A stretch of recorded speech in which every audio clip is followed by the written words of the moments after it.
This band? I like this band. I wrote it down so I don't forget who they are. Oh, I remember. Fucking Slay! We're back. Metal Horror Madness with some of the hardest thrashers you'll ever meet. From way down south, from the rough and tough state of Texas. They know how to thrash and smash and Hulk bash. You see this fucking band, you ain't gonna be the same again. If you don't know who they are, fuck you. That's my response. You better find out. You better ask somebody. If the madman loves them, you better too. Nemesis, how we doing today? So that is what, the second? Yeah. So we've gone 3 years, but we didn't play the first year. Okay. Kind of scouted it out. Yeah. I had to make sure it was worthy for Nemesis to play. That's what I like to hear. I'm glad it met to your expectations. And we'll just keep it. I mean, whacking, dino, whatever you guys do. I say we go scout this shit out. We let them know. If I'm with you now, by the way. We let them know if we should be going there. If they don't, I'll scream fucking Slayer. Celebrity runs out of the goddamn thing. It's not a big deal to me to do. Hell's Heroes, that's so sick. That's very impressive. A lot of bands will never get that experience, right? A lot of bands will never get there. And here you guys are. And if you could let everybody know who you are, what you do, and what your favorite food is. I don't know. I don't want to hear about the food. If I have to hear that, I'm going to fucking end the call. I'm thinking I'm at work again. I am Nick Broussard. I play guitar and I sing. I'm Ezra Terry. I play guitar. And also, favorite food, pizza. That's an easy one. No, I don't want to know the food. I'm having PTSD from work. I was trying to make a joke. It didn't land. Do you know what happens to my ego if the joke doesn't fucking land, guys? Do you understand? Don't I seem like a sensitive man, a sensitive boy, that if one thing goes wrong, I just quit? If I get one negative comment on social media, I just shut down. I don't seem like an aggressive, out-of-control psycho fucking path that doesn't act his age. But I'll forgive you on this one. Since it's Nemesis, I don't want you to go Metal Horror Madman. We reviewed you, and you're not good enough. So I will just dial it back. Perfect. Alex, you want to say hi? My name is Alex, and I play the drums. Sick. We got everybody? I think he missed you, Reagan. Yeah. Oh, really? No. I play bass. What I like is you guys are as dysfunctional as me. How you made it to Hell's Heroes, I don't fucking know. I'm actually baffled by it, but you did it. Imagine if you guys get your stuff together. Metallica will be opening for fucking you. Exactly. That's the goal, right? That's the goal, man. I love Metallica, and I know some people give him shit, right? The sounds have changed. I gave him shit for a little bit when some things went different ways, but I respect them. I just saw them last year, and they still thrash when you see them live. And it's one of those bands that I'm like, certain bands, they're just legacy bands. That's it. I don't understand how someone can hate a band like that. Speaking of that, let's hear the influences of Nemesis. Give me two. I want two of your strongest influences. I don't care what music it's from. And just kind of let me know, because I love to find that shit out when I hear your sound. And I think you guys fucking got it all together already. It's very fucking impressive. So I want to hear if all this comes from bands that sound like you, or if there's some out there. Do you want us to do two each? We can Yeah. pass it around. Two each. I would say for me, definitely biggest. I'll do one metal and one not, because I do definitely listen to my fair share of non-metal. For metal, I would definitely say, this is a hard one. Let's go with Exodus. I love me some Exodus. And then definitely Cassiopeia. They're a great jazz fusion band, and I really like their sound. It's very different, and it's very interesting music. So sick, and I love to hear that. I love to hear two different ones. Before this one, I was listening to a little Huey Lewis in the fucking news, a little 80s style, a little Back to the Future type shit. And I like to do that before I get ready for things. I don't usually listen to metal when I get ready for metal events. People think I'm fucking crazy saying that. But when I go out to an event and I know I got to scream Slayers and shit, I want to be nice and relaxed. Maybe some 70s fucking folk music. I sing Kumbaya fucking Ya. I choke my chick. Oh, that's another thing. I shouldn't be mentioning that. But those are two great influences. We'll hear the next ones. No, that's definitely very true. I can agree with you on that. You know, when we're going to shows and stuff, it's definitely not metal all the way there. Don't get me wrong. We have our times where it is, but of course, most of the time it's definitely, just trying to breathe. Oh, I get it. I'm so glad you guys get it, because a lot of times the fans and followers, they don't.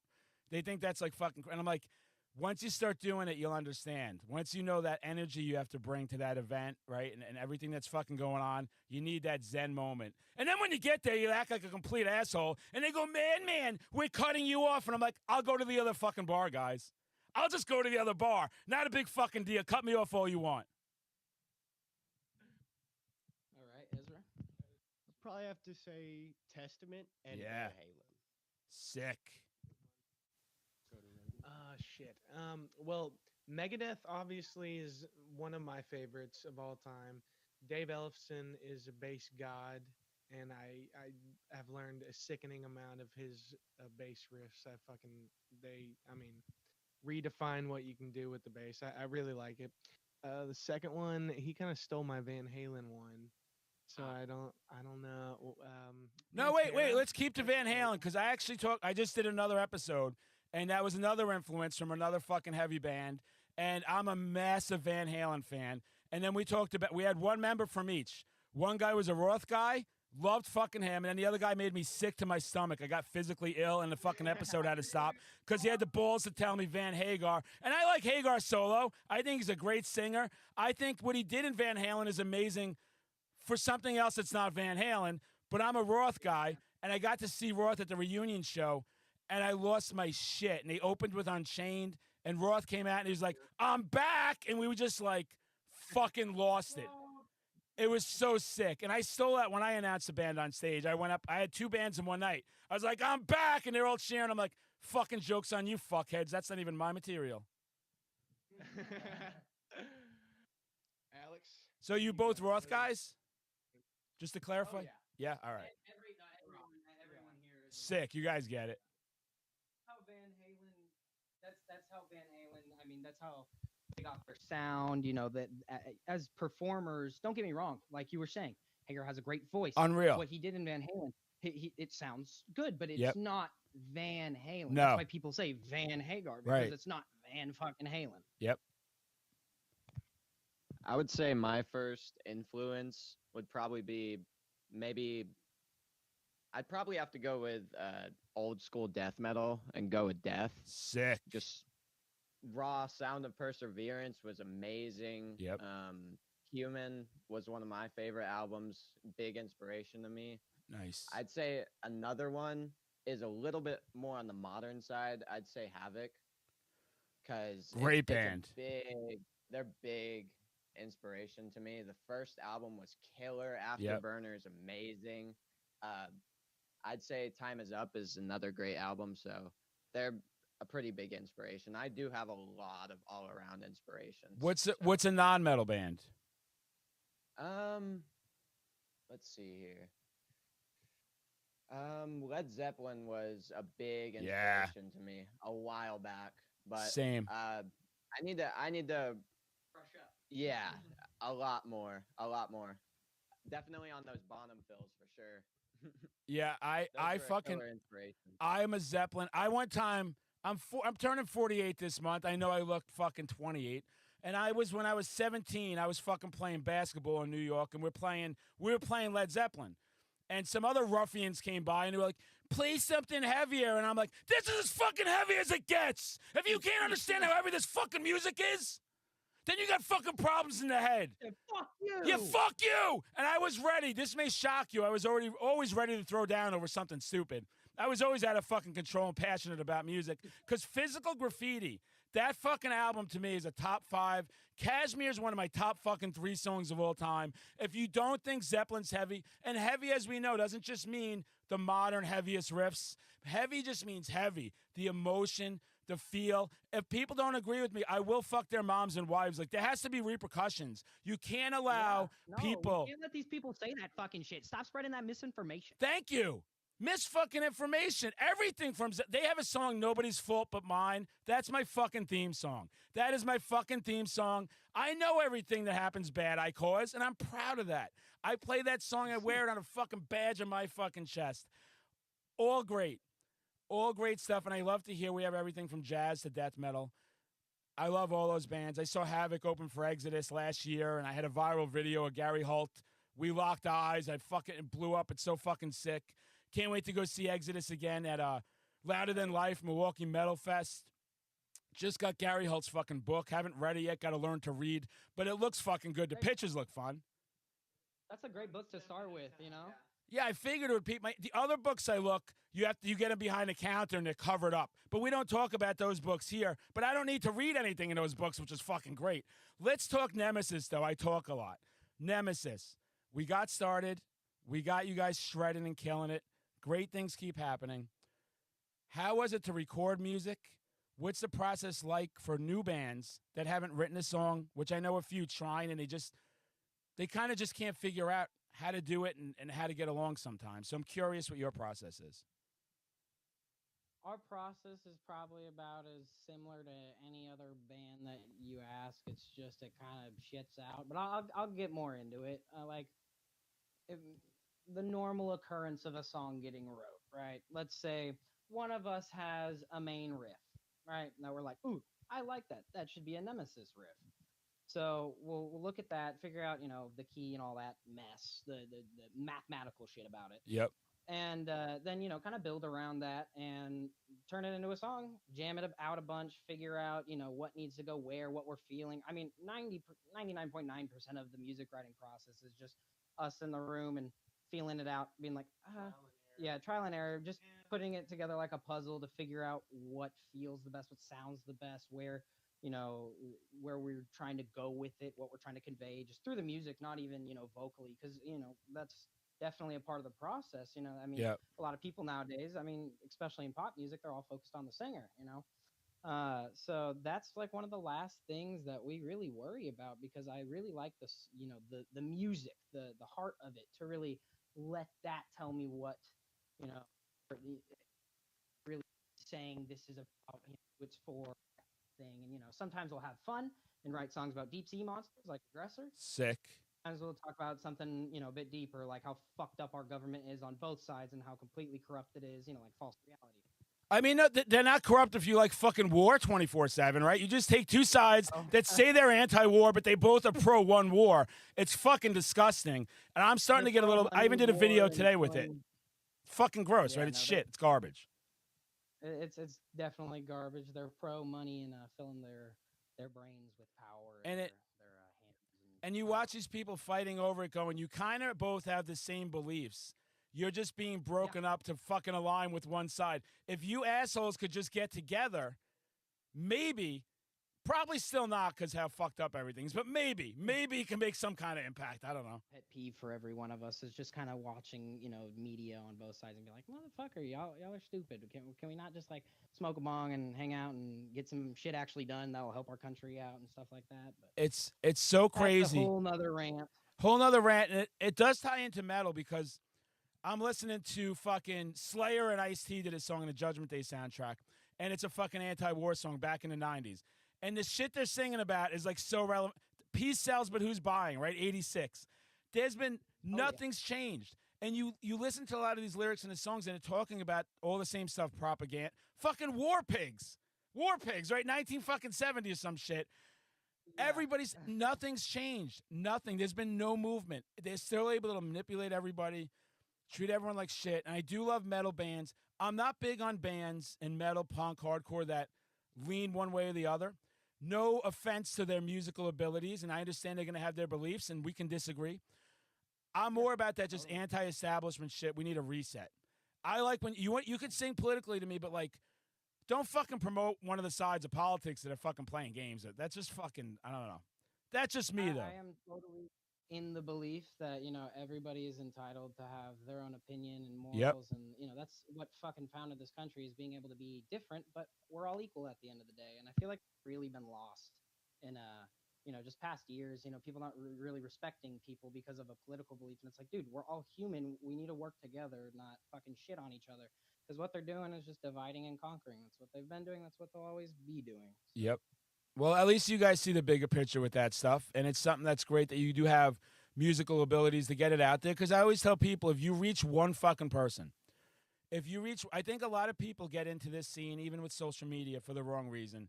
They're looking for that instant viral hit. I'm a star. If they don't make it in the first year, they fucking quit, or they just complain, and it's not fucking fair.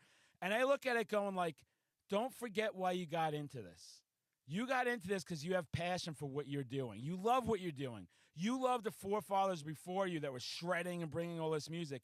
If you die and you had one fan, you did better than fucking 90% of the people that don't even try.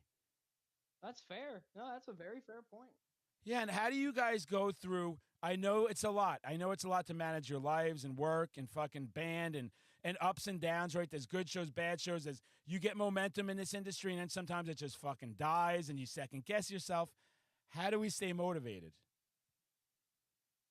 One of the biggest motivators is, just every jam we have. You're jamming, and you're not even really thinking about this as practice. You're just having a good time.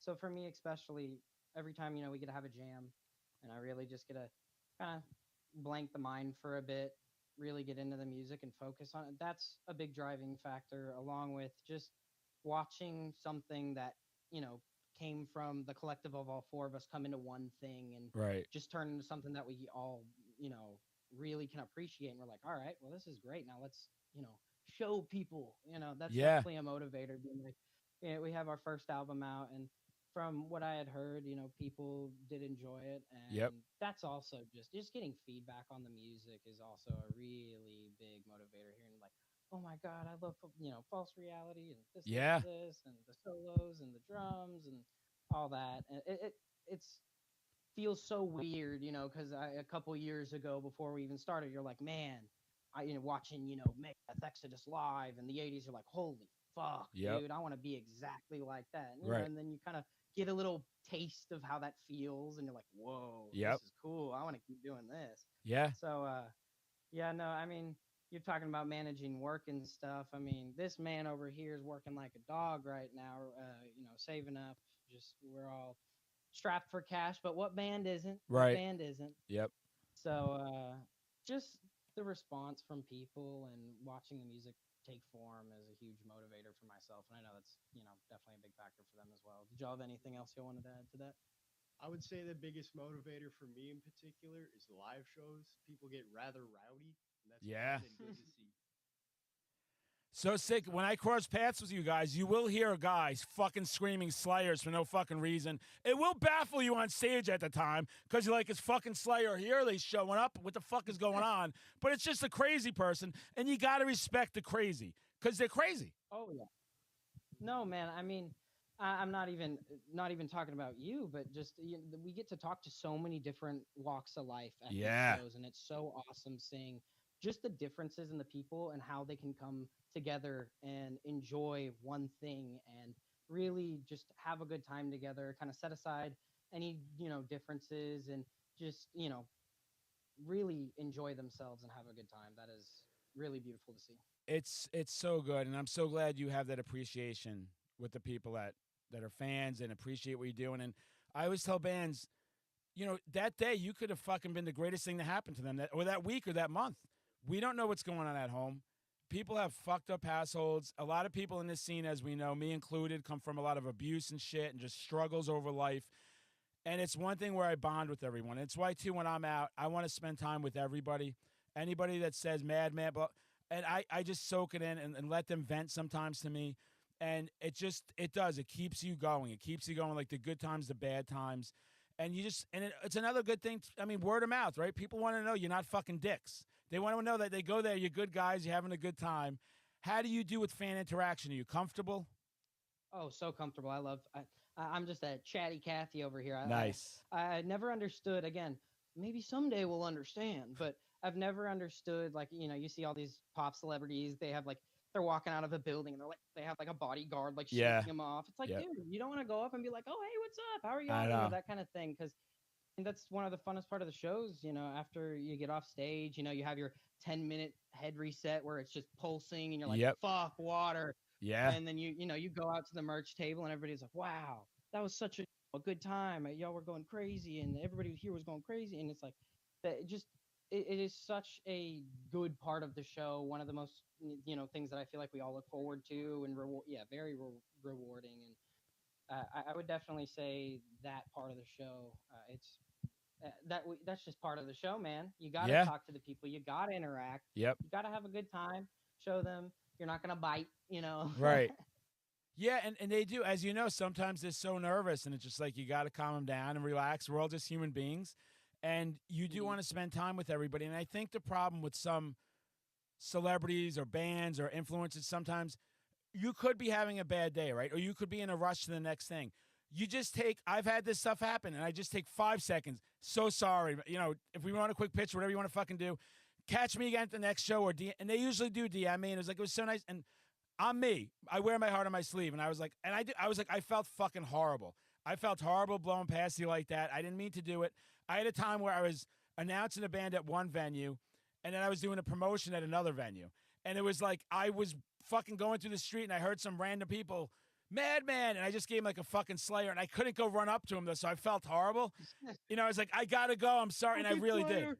That's what I fucking did. I scared half the people in the city. Good for them. Fuck them. But they were happy. I gave them something that day. There you go. There you go. So yeah, Yeah, and no, like I was saying, the fan interaction, Yep. that is so heartwarming to hear, just people enjoying themselves and enjoying, our presence, yeah, coming to people's states and their hometowns and then just lighting the building up and then Yep. getting off stage and just having such a nice down to earth talk with these people. And, we'll talk about, their work, our work, that bullshit. Nice. It's nice to just, at the end of the day, we're all human. We can talk about menial things and, all get together and have a fucking blast. Just Yeah. up. Oh, that's so awesome to hear. And I know too a lot of stuff. You guys give back to the fans a lot. You guys like to hand out some stuff, promotional stuff. Oh yeah. We always, at every show, I think there's only been like one show. I mean, maybe the first like 2 or 3 shows because we didn't know what the fuck we were doing. Yeah. But at every show, I mean, and even at like Hell's Heroes, we went for the entire time after, we went through what was it, 3 days or 4 days? Really, it was 4 days. And we always make these free pins. We're able to fund them really cheap. Sick. Spend nights working like a Chinese sweatshop, cranking them out with a little pin maker. Yep. And we just walk around. It has a little QR code on a piece of paper where the pin's attached to. It's Nice. a really good way to promote. I mean, we're willing to put in the couple bucks it takes to get some pins and some materials for it. And everybody really seems to, once we get there and, say we haven't played yet and we start handing it out, by the time we're on stage, everybody's like, oh, that's that band that handed me that thing. I'm going to go walk up and watch them. Smart. And then, you end up having one of the, more decent sized crowds and energy of the night. And it's definitely a really good feeling to just give out free shit and people be like, for me? Free?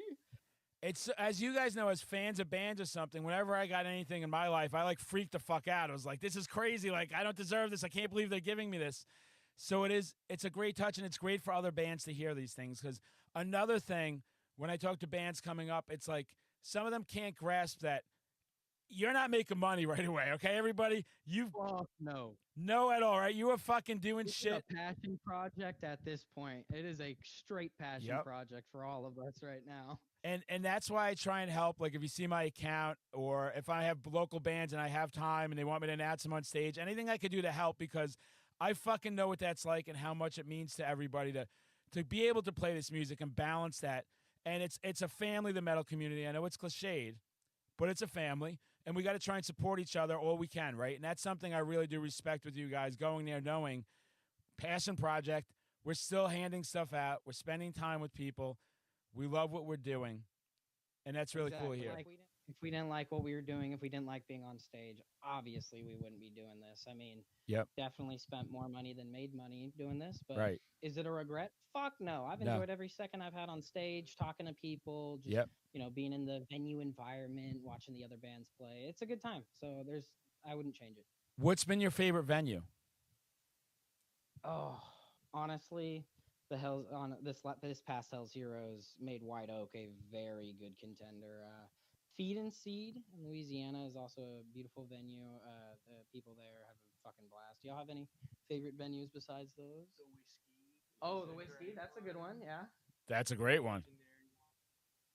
Yeah, Scout Bar is pretty cool too. We play at this place called Scout Bar. They have a lot of like kind of the bigger name bands there. Like we opened for Metal Church and Armored Saint. It's a pretty Sick. cool venue. We like that one. Sick. I saw that in some of the feeds for sure, where you guys get to play with some of those fucking icons. That's gotta be crazy. Oh man, it was fucking wild. At the end of the night, when we played with Armored Saint, we were walking around as the Nemesis group, Yeah. walking around looking all cool, and the Armored Saint guys, and we saw them, and we're like, oh, we should get a picture. And then they ran up, like there was two of them missing, and they're like, oh no, we can't miss the picture. Take the picture and everything. And as they're walking away, they're like, this is the next fucking Metallica. And you're like, Sick. what? Yep. That's coming from y'all. Holy fuck! Like that was just one of those moments, like along with getting Randy Burns' fucking phone number. Like that was just like, holy shit! I have contact to Randy whenever I want. That's insane. Crazy. And that's the thing too, right? Is you don't get those moments if you don't interact with everyone. Because I've seen that shit too. I've seen bands that sit back and they like literally fucking think that everyone's gonna seek them out. Or even on social media, like they're just gonna get tapped on the fucking shoulder, and here you're a star now. I'm like, those days of fucking getting scouted and shit are long fucking gone. And even back then in the 80s and 90s, that was still very rare for it to happen that way. You had to go fucking prove who you are, and the connections. I've always believed in this, something since a fucking teenager. It's all about your connections. That's how fucking life works. If you don't go make those connections, you're stuck. You're stuck in your own little universe. I mean, you've heard all the industry things about like just pop stars. It's like there's no way they would have gotten there if they weren't, they didn't know the people they didn't know, or that's True. What they did know, but True, and that's never no, been. It is. Right now, that's bigger than ever. I mean, as we see, right? We see it all over the place. You see stuff that just makes no sense. Like they came out of nowhere. They're interviewing every fucking A-list celebrity. They're getting endorsements, and it's just one of those things where you have to reach out. And I was talking to another band that was saying the same thing. Made some cool connections just by DMing people they thought were so far above their pay grade, and they were like, "I did it." They responded. They gave me advice for stuff, and I'm like, most people are cool. Yeah, there's dicks in every scene. There's dicks in the scene. There's pretentious There's assholes. dicks everywhere in the world. Everywhere in the world. And don't let that experience stop you from reaching out to the next person, because, I mean, like Randy Burns, that's fucking iconic. That's crazy. It's insane. When we got that whiskey show, we were just sending out random emails after was it our singles? We only had two.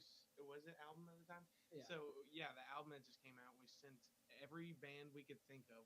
We made like a big giant list of like, we had like a spreadsheet.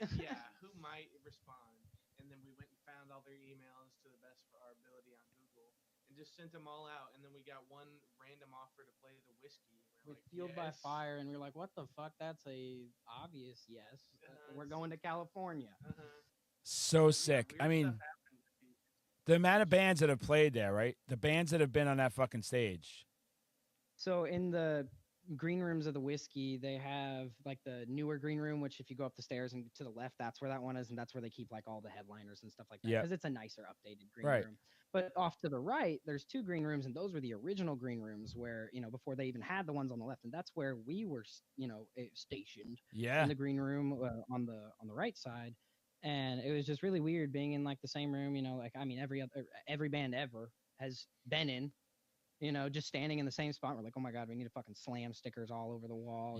Prove we were here, Sick. So, no, that was definitely a very surreal moment, just thinking, holy shit, the amount of bands and people that, are just so big in the music industry and so inspirational just to us and to other people, and influential towards the way that the music scene and what we do like form. Just being in that room, you're like, fuck, man, I gotta add on to it. We gotta play our best tonight.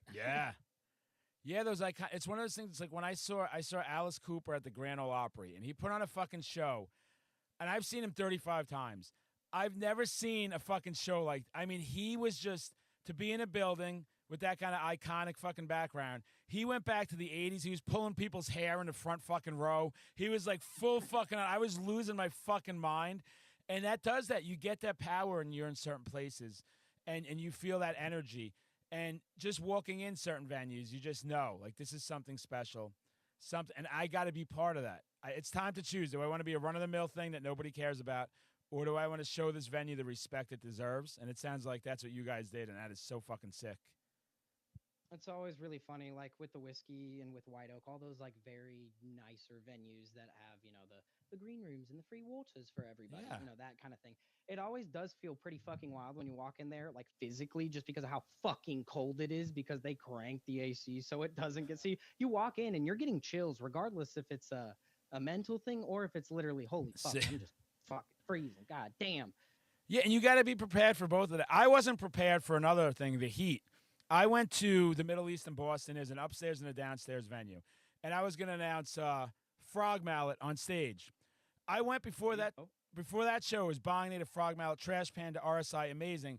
But downstairs was a hardcore show. It was Haywire headlining, all these fucking bands. I went to both shows. I sat downstairs probably 3 hours with the bands. Never had a drink of anything, water, beer, soda, nothing. I then went upstairs, and first band came on, second band. I got to do the third band, and now I'm like, fuck. I feel like fucking woozy. Luckily, a follower was by, and I was like, Nick, water. I need fucking water. He's running around. He comes back with the 2 little cups, like, from the fucking bar. I chug those. Yeah. It's just enough. Like, I need way more, but it's just enough to make sure I get up there. So they're like, it's time to come up. It was like 3-4 hours, no water, no drink. And I'm talking in 2 of those, you're packed like sardines, both shows.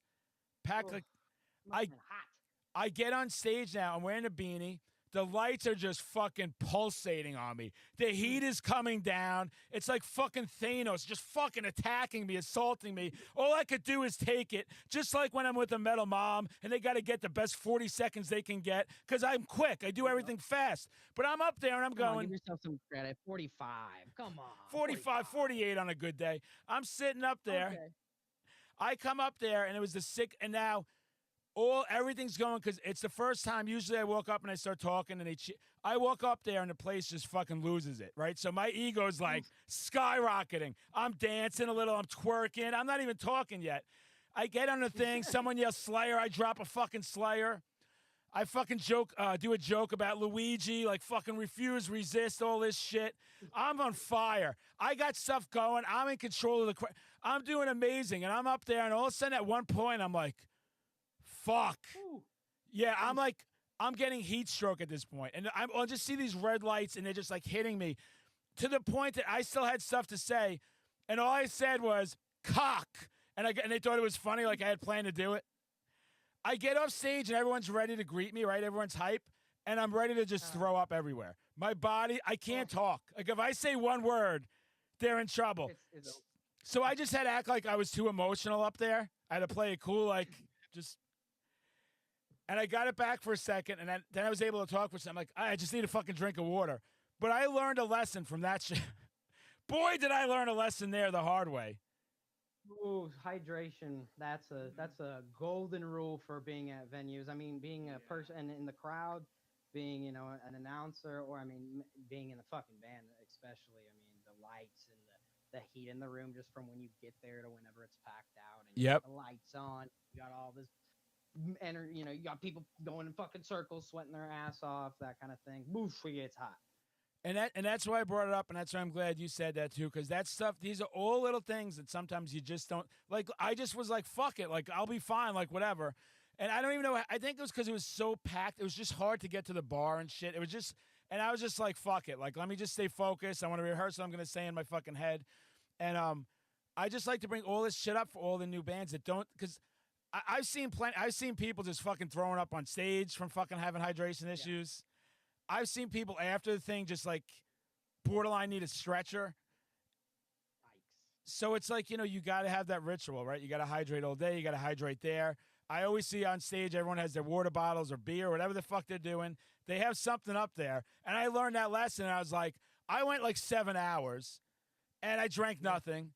And I'm screaming, as you guys know. So my energy, when I scream, it just comes out, right? It just fucking, my body feels like it's burning. It feels like that a lot. I have that manic energy, as we all know. Why am I even fucking explaining that? Why do I drink coffee? That's fucking psycho. I don't need it. But I'm always just like, just ready to go. I could have 2 hours sleep. I'm ready to get up and go. And I was just so psyched that day. But then I was like, madman, you need a plan. You need to execute that plan. You need to let them know, like, give me 30 more fucking seconds. I need more water. I need something to happen here. So, yeah, like 3 ounces of water in 7 hours in a venue that was packed and fucking the heat's turned up because it was 10 degrees. Because the problem was this. Here's the problem. I show up. I'm in the city of Boston. It's snowing. We almost died on the way home because it was like an hour and 10 minute trip. Took about 4 hours. It was a fucking blizzard. It was psycho. And I show up in this city and people are all dressed up, right, in their fucking big fucking hoodies or jackets and gloves and long sleeves. I'm in fucking shorts with my fucking Converse on, and I got a Slayer tank fucking top on, a fucking Slayer one. And I'm walking past some people outside, and they're like, that's the fucking most badass thing I ever saw. And I'm like, yeah, it is. And I just kept fucking walking. And it started once I got online, the fucking Slayers, and the people who didn't know were freaking out. There's a crazy person that's in 10-degree weather during a snowstorm. Because I'm like, I'm not going to let the weather ever compromise my integrity of dressing. If I have a way I need to dress, the fucking weather's not going to stop it. Some fucking douchebag that designs clothes at Hot Topic or The Gap, if that's still a fucking thing. And if you're shopping at The Gap, unfollow my fucking page. If you shop at H&M, unfollow my fucking page. Fuck Old Navy, too. Because I don't like fucking a war, and that reminds me of the Navy and the fucking wars. I think you have to have your look and feel, and you don't let little things like the weather. Okay, guys, after that, I got pretty sick for 2 weeks. I was really fucking sick. That's something. God damn, dude. We're from Texas. I mean, shit. It goes below 50, and we're like, ooh, I'm gonna need my long pants and some long jacket. Get the leather jacket, double jacket combo. You know, fuck. I don't know how you do that. I'll go film my video. Like, we just got a freak snowstorm yesterday and today. We got about 6 inches of fucking snow. So I went outside to do my video, and in one video I'm in sleeveless, the other one I'm in shorts and a Bruins jersey, because I'm like, fuck it. That's who I am, everybody. I don't give a shit. I like pain. I live for pain, hence all the fucking tattoos. I just got a sick fucking Biohazard logo on the back of my leg, my first leg tattoo. It's like fucking huge, because I want people coming from behind. That's not. I want people to know I'm a bad motherfucker at every angle. That's all I'm trying to say here. There you go. That's what I'm trying to say right now. And it's fucking sick, and I love the Pain. There's a great song by Ronnie James Dio called Pain. It's a very unknown song from one of his fucking later albums, and I just had to throw that in. My favorite vocalist of all time, Ronnie James Dio, the power of his voice, the integrity for being such a short guy, the original Elf on the Shelf, having to put up a lot of shit, being older than everybody, having an ego problem like me. Who are your guys' number one vocalists if you want to tell people, hey, this is someone you should model yourself against when you're trying to start a band? When you're talking about model yourself against, are you talking about like them as a person or just like the voice? Nope, they could be the biggest piece of shit you ever met in your life. I'm talking about two things, and you could let me know what's more important. Stage presence, like we talk about Roth. Roth had the stage presence, or just vocal capability without the same stage presence. Hagar's a great vocalist, but he's not fucking David Lee Roth when he goes out there. Yeah, it's a very happy balance of the both, in my opinion. Like, you as a vocalist, you know, a lot of the people are paying attention to try, you know, figure out the message and what you're trying to deliver to the crowd, and you know, they're watching you, and you got to be ready to go. And I could see if, you know, you were just standing there, you know, doing your little thing, not really giving it back to the crowd, that would definitely take a toll. So, I mean, yeah, whenever it comes to stage presence, God, if you can do it like Roth, but, you know, be able to get your voice and your actual performance to the level of, like you said, Dio, man. It's definitely a happy mix of the two. I mean, there's definitely people who focus way more on one or the other, and there's not an issue with that. That's a good thing. That's what gives every band different variation. I mean, everybody has different, you know, ideas of what they want to sound like and what they want to, you know, spread to the masses. Yeah. So, what do y'all think? Favorite vocalist? Yeah, I was about to say Artillery. Oh, fuck.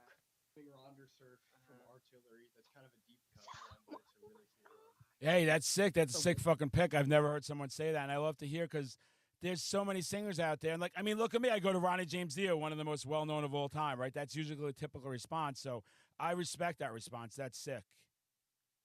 Actually, you know, fuck it. I'll just throw in a weird one in there, too. One of my favorite vocalists, just based on, again, we've never even seen, I don't think we've ever seen Fallen Angel live video of them, right? No. There's this really, again, maybe they're well-known, and I'm just an idiot, but we found this band that had like fucking 200 monthlies. They were back from, y'all know what country they were from? Sweden. Yeah, they're like a really underground band, for at least, like I said, from what I know, an underground band from like the early 80s. And they have the album called, was it Faith Fails is the album name? Yeah. Fallen Angel Faith Fails. I forget I don't know the singer's name, but he has a very good, like power, but still not going just full, just Cookie Yep. Monster on him. Sick. I would honestly say the Fallen Angel vocalist. What about you, Alex? He drums. That's what he does. Who's his drummer? Drum. He doesn't get away with no answer. Who's his favorite drummer? Yeah, come on. My favorite drummer would probably number one would have to be Pete Weber from Havoc, but second would probably be Gene Hoglan from Testament, Death, Yeah. Death Angel. Oh, he's a He's a fucking beast. Every time I've seen him in all his bands, he never fucking disappoints. That is sick. Those are two great choices. He's a monster. And he still plays like a beast too. So sick. One more. Who didn't answer? I think it might have been Reagan. Well, Lane Staley's the other. I feel like more obvious one. Yeah. But like his range in Alice in Chains is just insane. So good. Like few do it like him. So yeah. Again, no disrespect to the current lineup of Alice in Chains. I love Jerry Cantrell. I love his song, I'll Cut You In from Bogey, Swamp Bogey, some shit back in the 90s. I think he's so talented. Mad respect. But it's one of those bands I just can't acknowledge after Lane. Being such a big Alice in Chains fan and my favorite grunge band, but to me, really grunge metal. I mean, they more had the metal attitude. They've played with a little fucking Thrashers, Slayer, Megadeth, Anthrax, right? They had that fucking feel. That was one of the worst. I just talked about this to someone else, too. It was one of the worst. I don't usually get bothered with celebrity deaths because I feel like, hey, everybody dies every day. You know, I can't mourn everything that's going on. I didn't know them. But that one really bothered me for two reasons. One, having family members that suffer from similar addiction. Watching that, where there's nothing, people, why didn't anyone stop him? He was at the bar doing these drugs and drink. You can't, right? There's nothing you can do. Out of your hands. They act like people didn't try or notice, and I mean, there was definitely a close group. Yeah, and as you like, really being through that. Yeah, and being through that, I've been burnt. Like, you try and to the point that if you don't stop trying, you're gonna end up hurting yourself. And maybe you started, developing addictions and drinking your problems away because you're like, I can't handle this. So that's so true, and that was one reason. And the other one was like, such little material we have left. Like, as great as those albums are, and even Mad Season was a fucking sick band he had, how we'd have 10 more bangers. And I'd love to hear where he is today with the current music scene. So it's one of those things where that band's very near and dear to my heart. I really respect that band. I really respect him. I have some bands where I just can't accept a new singer. It's just something that it just doesn't work. And I know that happened to people back in the day, like we talked about. With even Roth, there were people that just left. They were like, I'm out now. I'll never. And then they developed a whole new fan base, right? They never suffered from fans until Gary Sharon and Extreme. And I just think that was just like timing of everything. It was a weird scene. The hard rock and metal stuff was dead. They kind of started seeming like dinosaurs at the time. Sharon was just associated with cock rock, even though I think Extreme is a very talented band, very underrated band for that era. So yeah, it's fucking weird with stuff like that. So I like all the different answers here because we all have our different influences and we have our different reasons for that. And these people do leave an impact. Circling back to you guys with your fans, you have an impact on everybody that you play for. And I think everybody just fucking forgets that sometimes. And I'm like, behind the scenes, I get so frustrated with certain people that I'm like, that was sick. Yeah, but there was only so many people at the show. Oh, yeah, but we should be fucking bigger than another fucking band. Blah, blah. I'm like, so keep fucking playing until you are. Complaining and crying about it. Unless you're an industry plant, right, you're not going to just be starting out playing sold out shows. The amount of times we have played to a room of 10 people, it's a pretty high number. Did we enjoy it? And did those 10 people enjoy it? Maybe even more than, a full room. Yep. Maybe, honestly, because they get all of the energy, and they get to give it all right back to us. And it's a personal, very close, intimate experience between, just us being able to,